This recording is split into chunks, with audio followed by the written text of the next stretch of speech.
Habit tracking is a great way to measure progress towards a goal that you have. In my case, I use a monthly habit tracker to keep track of my daily yoga practice. Specifically, I want to measure how many minutes I practice each day so that at the end of the month, I can see how long I practiced that month. So far in 2022, I've clocked over 66 hours of time on my yoga mat, and I track that on the dashboard page of my planner. If you want to learn how I set up my habit tracker, keep watching.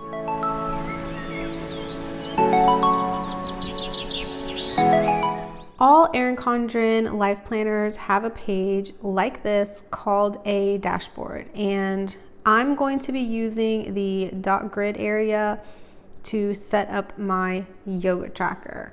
I will be speeding up through some of this, but I will also talk through some of it as well.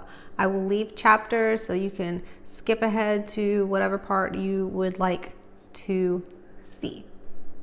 Firstly, I am going to be using a Pilot friction pen for this. This is in the 0.05 size because it creates a much thinner line, and if I make a mistake, I can erase it.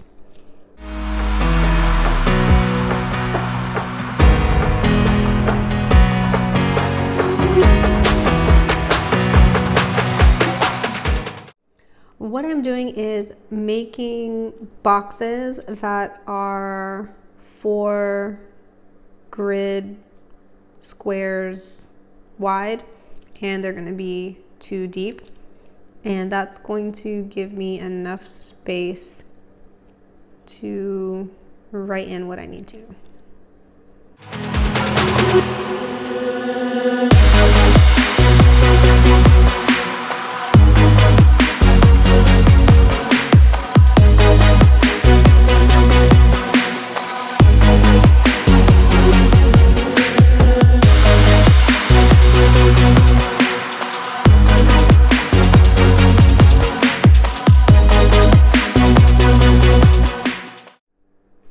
Okay, so now that I have my boxes drawn in, I am going to put in the dates for the boxes.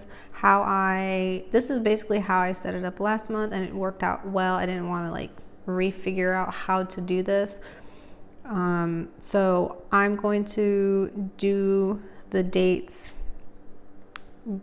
from top to bottom, and so 1st, 2nd, 3rd, 4th, 5th, 6th, 7th, 8th, all the way, and then this will be the 31st. And I'm going to use this space here to write in totals when the month ends. I'm going to use my Zig Clean color dot marker. This is in the gray to dot where I'm going to date.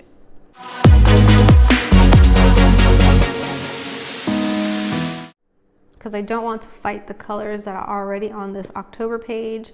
It's like an orange that goes into a yellow. I'm going to just use a gold mild liner to highlight the areas where I will fill in the minutes.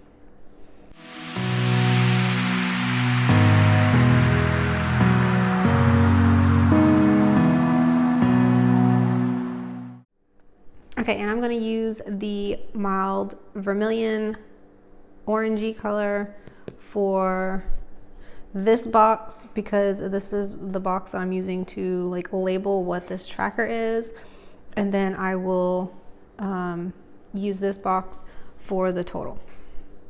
I'm going to use the Pentel Energel 0.7 needle tip to write the numbers and to write in the name of the tracker, the total, and then when I fill this out every night after I do my practice, I will use a 0.3 to write in my minutes, and in this space is where I will write the minutes, and on this space is where I will write, oh no, that was ink. I will write either me to indicate that it was a yoga practice that I did on my own, like I didn't follow anyone else's practice, or I will put the 2 yogis that I tend to watch their YouTube videos are either Sarah Beth Yoga or Yoga with Adrian. And so I will just put, if it's Yoga with Adrian, I will put YWA to stand for Yoga with Adrian. And if it's Sarah Beth Yoga, I will put SBY. And that way it kind of helps me kind of see how often I'm doing one yogi's practice over another.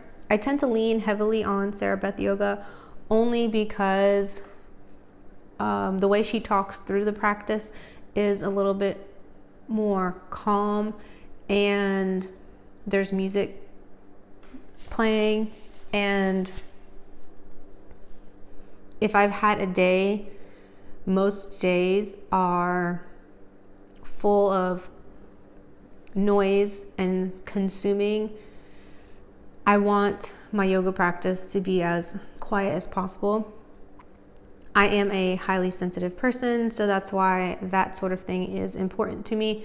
But there are occasions where I will prefer a Yoga with Adrian practice. So anyway, let me go ahead and date these.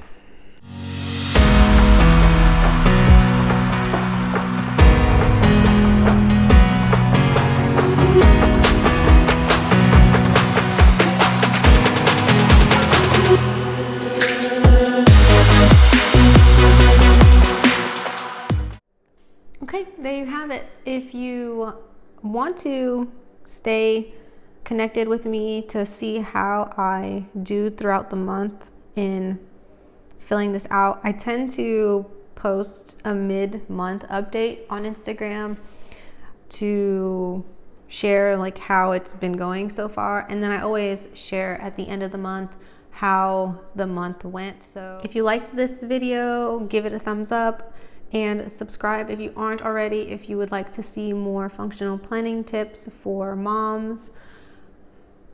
And I'll see you in the next one. Bye.